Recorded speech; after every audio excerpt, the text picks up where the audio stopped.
ये जीवन बड़े सौभाग्य से मिला है।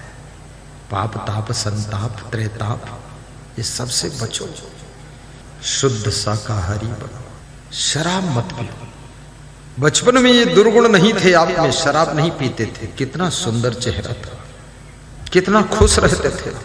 बीड़ी नहीं पीते थे, तम्बाकू नहीं खाते थे। ज्यों ज्यों उम्र बढ़ी, कुसंगत मिली, सब दुर्गुण सीख गए। चेहरा भी बिगड़ गया, चरित्र भी बिगड़ गया, स्वभाव बिगड़ गया, प्रभाव बिगड़ गया। जो माँ बाप कहते थे मेरे शरीर का ये टुकड़ा है, वो माँ बाप कहते हैं मैं इसी से ज्यादा दुखी हूं, ये दुष्ट पैदा हुआ है, दारू पी कर आता है। जिस माँ ने तुम्हारे शरीर को अपने पेट में 9 महीने रखा है, उस माँ को तुम पेट में तो खैर रखने का कोई उपाय नहीं है, लेकिन उसी माँ के बनाए हुए, उसी बाप के बनाए हुए घर में उसको जिंदगी भर रखोगे, तब ऋण से उऋण हो जाओगे। गुरु को अपने परिवार का एक मेंबर मानना चाहिए, सदस्य मानना चाहिए। गुरु को अपने फैमिली से जोड़िए, गुरु को अपने बिजनेस में जोड़िए, सर्विस में जोड़िए, खेती बाड़ी में जोड़िए। कितने भक्त ऐसे महान भक्त हैं। एक भक्त मुझसे कह रहा था मैंने तो आपको बिजनेस से जोड़ दिया है।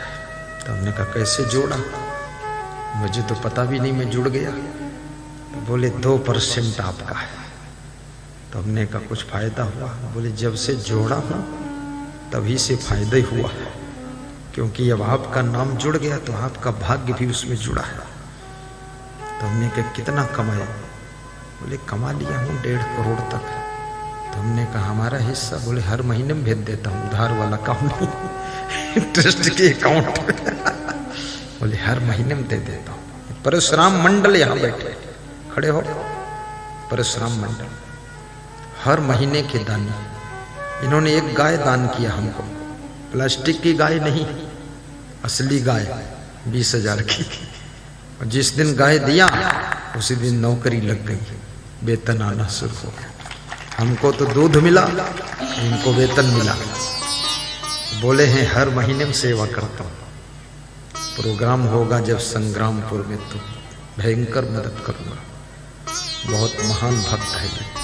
बैठो, धर्मेंद्र भी आए हुए हैं, खड़े हो धर्मेंद्र। ये देखिए बहुत श्रद्धा, ये भी दान सेवा करते रहते। गुरु को दान देने से धन घटता नहीं, बढ़ता है। क्यों? खेत में बीज बोने से, बैठो धर्मेंद्र, खेत में बीज बोने से अन्न घटता है कि बढ़ता है? बढ़ता है। 1 कुंटल बोओगे तो 100 कुंटल वापस आएगा।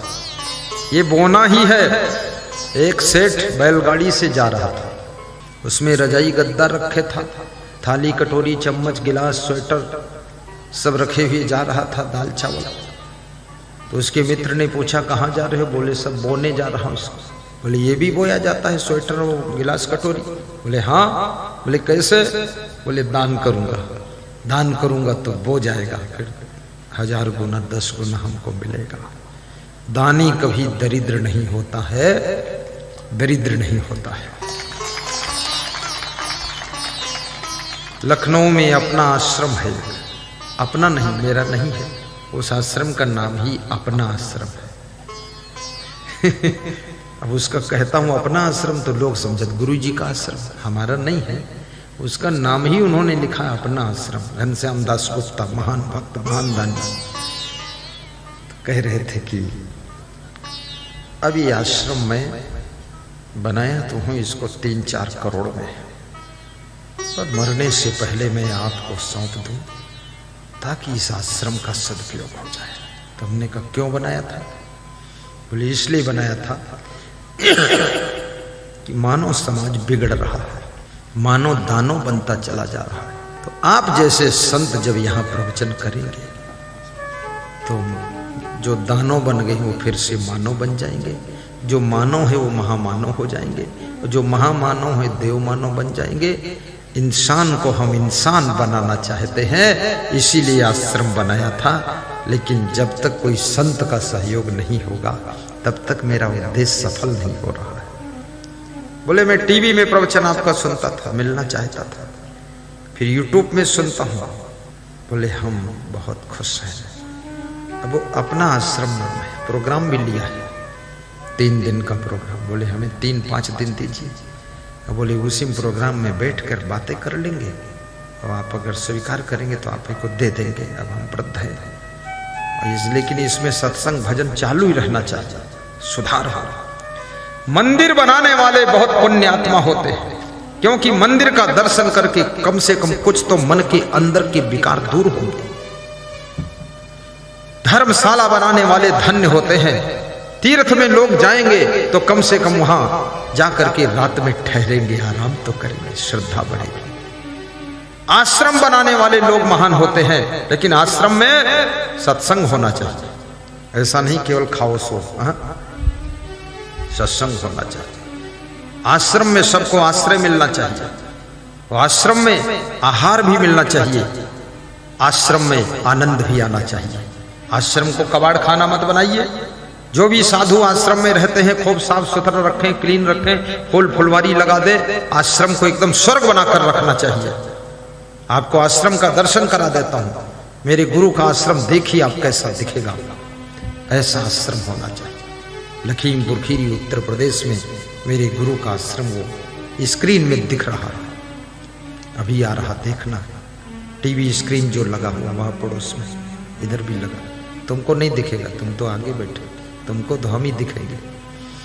देखिए आ गया आश्रम है, देखिए साफ सफाई, देखिए उसकी शुद्धता, क्या आनंद है, देखने योग्य, रहने योग्य। देखिए देखिए, हाँ क्या बात है, स्वर्ग। देखते रहो, देखते रहो, ऐसा आनंद कर दिया गया। आपका घर भी गृहस्थ आश्रम है, उसको भी सुंदर बनाइए। भले छोटा हो लेकिन सुंदर हो, साफ सुथरा, कहीं गंदगी और कचरा ना हो। घर में कोई अतिथि आ जाए, आहा, खुशी होनी चाहिए हमारे घर मेहमान आए। जिसके घर में हर हफ्ते में कोई न कोई मेहमान 1-2 आते हैं और कुछ नाश्ता करते, कुछ भोजन करते हैं, उस घर में कभी कंगाली नहीं आती है, वो घर हमेशा माला माल रहता है।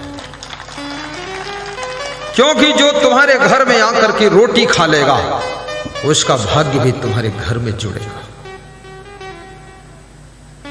गाय की सेवा भी कर दीजिए, गाय भी आशीर्वाद देती है, बहुत आशीर्वाद। मेरा छत्तीसगढ़ में जो आश्रम है वहां में गौशाला तो रखा नहीं था, लेकिन बूढ़ी गायें 2-4 छोड़ गए लोग, तो हमने कहा चलो अब हम कहाँ छोड़े इनको।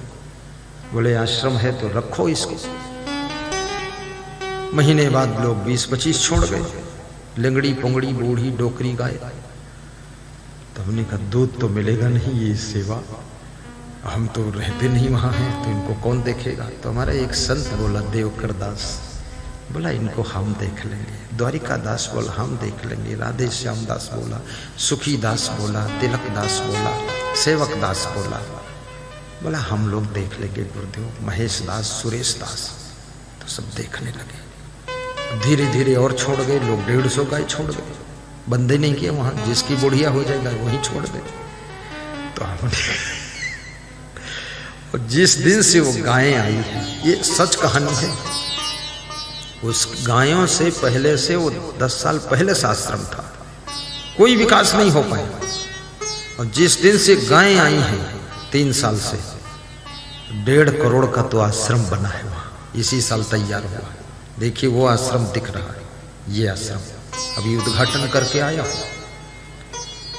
फरवरी में। इतना सुंदर, एक गाय माता का भाग्य, उनका आशीर्वाद मिला हमारे आश्रम। जिस साधु के आश्रम में भक्त का सम्मान नहीं होगा, वो आश्रम भंगार हो जाएगा। और जिस साधु के आश्रम में साधु ठीक से साधना और तपस्या नहीं करेगा, वो आश्रम बिल्कुल नरक हो जाएगा। ठीक से पाठ करिए, पूजा करिए, तपस्या करिए, जिस लिए साधु बने वो काम करिए। और कभी साधु को ये नहीं मानना चाहिए कि मेरा आश्रम है, साधु को मानना चाहिए ये सबका आश्रम है, मेरा भाग्य है जो मैं इसको संभालने की सेवा पाया, ये मानना चाहिए। घमंड लेकर वहां रहते हो तुम साधु बनकर, हे महंत निकलो बाहर यहां से, ये महंती है। महंत का मतलब होता है महानता होनी चाहिए आप। ये अभिमान, दूसरों पर रोब लगाते हो कि मेरा है मेरा है। अरे छोड़, वहां तो छिपकली भी नहीं रहेगी ज्यादा मेरा मेरा चिल्लाएगा, एक कुतिया भी नहीं बैठेगी अकेला, सभी का है, आइए सब रहिए। क्या अभिमान करना है, ये तो सौभाग्य है जो आश्रम संभालने की जिम्मेदारी मिली है। सौभाग्य है जो अपना घर संभालने की जिम्मेदारी तुमको मिली। सासू को भी अहंकार नहीं करना चाहिए, पुतोहू से ये नहीं बोलना चाहिए निकल बाहर मेरा घर है। अरे क्या बात है, वो तो बाहर निकल जाएगी और तू मर जाएगी 2-4 साल में, तो ये घर में रहेगा कौन? ये बोलो ना, बेदिमाग की बात करती हो। बिना पुतोहू की वंश कैसे चलेगा, नाती पोते कहां से आएंगे? ये सब सृष्टि खत्म करना है। घमंड भरी बात बोलती सासू, मत बोलना ऐसी बात। और बहू को भी नहीं बोलना चाहिए मेरा घर है, बहू को कहना चाहिए मेरे सास ससुर का घर है, मैं तो रहती हूं, बड़ी कृपा करके मुझे रहने की जगह दिया है। यही उपकार मानना चाहिए। कितनी बहुएं ऐसी भी खतरनाक आती है एटम बम बनकर कि सास ससुर को ढकेल के बाहर कर देती है। ये तरीका गलत है। बहू को भी सोचना चाहिए, अरे हम भी इसी प्रेम से रहेंगे, क्या मेरा है क्या तेरा है। सास ससुर का ऋण तुम चुका नहीं सकती हो बेटी, और एक दिन तुम भी सास ससुर बनोगी, एक दिन तुम भी माँ बनोगी, एक दिन तुम भी बुआ जी बनोगी, एक दिन फुआ जी बनोगी, एक दिन तुम मालपुआ भी बन जाओगी। फुआ बुआ मालपुआ रसपुआ सब पुआ बुआ बनती। ये कौन है जो सासू नहीं बनेगी लड़की? पहले बेटी बनोगी, किसी की बहन बनोगी, फिर किसी की पत्नी बनोगी, फिर किसी की माँ बनोगी, और फिर सासू भी बनोगी, बुआ भी बनोगी। सारे रिश्ते तुमसे जुड़ेंगे। तो किसी की बुआ बनो तो बुआ का रोल भी सही दिखाओ, पत्नी बनो टाप की पत्नी बनो, खाली पड़ी पड़ी सो रही हो, ये किस मॉडल की पत्नी हो? मेहनत करो। और बहन बनो, बहन का मतलब क्या होता है? बहन का वहन मतलब होता है, वहन का मतलब होता है सब भार को अपने ऊपर वहन करे, वो बहन होती है। पतोहू बनो, पूरे घर के लोगों का पता रखो, कौन दुखी है कौन सुखी है, उसको पतोहू कहते हैं। और ये इस मॉडल की पतोहू, इनका कुछ पता ही नहीं। सासू अपना परेशान। सासू बनो लेकिन दूसरों को सांस लेना बंद मत करो, जीने दो, उनकी भी सांस चलने दो। ऐसी खतरनाक सासू क्या है अपना। और बहू जो आई है पतोहू बन करके, उसका भाग्य भी तुम्हारे घर में आया। ये मत सोचना कि ये बहू ये पतोहू हमारे घर का खा रही, यहां ले रही। अरे इसको प्रवेश होने दो, इसको बहू को आने दो, इसके पैर यहां पड़ने दो। ये बहू नहीं है, ये नारी नहीं है, ये लक्ष्मी है, रंभा है, अंबा है, जगदम्बा है, ये नारायणी है, तुम्हारे घर का उद्धार करने आई है। भावनाएं सही करो। कोई शिष्य गुरु के आश्रम पर आया है, गुरु का कुछ नहीं लेता है, फालतू बात। शिष्य का भाग्य भी आया। मैं देखता हूं ये मेरे साथ इतने शिष्य आए, सब देखो ना, इनका एक ही उम्र, एक ही कंपनी, ऐसे एक ही मॉडल, बड़े खुश रहते। इनका नींद खूब आवत है, क्योंकि जब जीव सुखी होते तो नींद आती है, कोई दुख हो तो नींद ही नहीं, रात भर खुदर बुदर करो, नींद आती है, भूख खूब लगती है। एक साधु मुझसे कह रहा था, पदयात्रा परिक्रमा जाता हूँ, बहुत भूख लग जाती गुरुदेव। तो हमने कहा भूख के लिए ही तो ले जाता हूँ। बोले फिर नींद बहुत लगती है। हमने कहा उसी लिए तो ले जाता हूँ, 4-5 किलोमीटर पैदल चला देता हूँ, मैं भी चलता हूँ। खूब भूख लग गई और खूब नींद लगती है, और जिसको भूख खूब लगेगी और नींद खूब आएगी, उसकी बीमारी रही नहीं जाएगी, फिर तो डॉक्टर को बीमारी आएगी, उसको नहीं आएगी। सुखी हो गया। ज्यादातर लोगों को न भूख लगती न नींद लगती, बीमारी तो वहीं से स्टार्ट हुई। भूख खूब लगनी चाहिए आपके शरीर में। कोई शिष्य गुरु का कुछ नहीं लेता है, उसका प्रारब्ध, उसका भाग्य, उसके कर्म, उसकी श्रद्धा से वहां डेवलप होता है।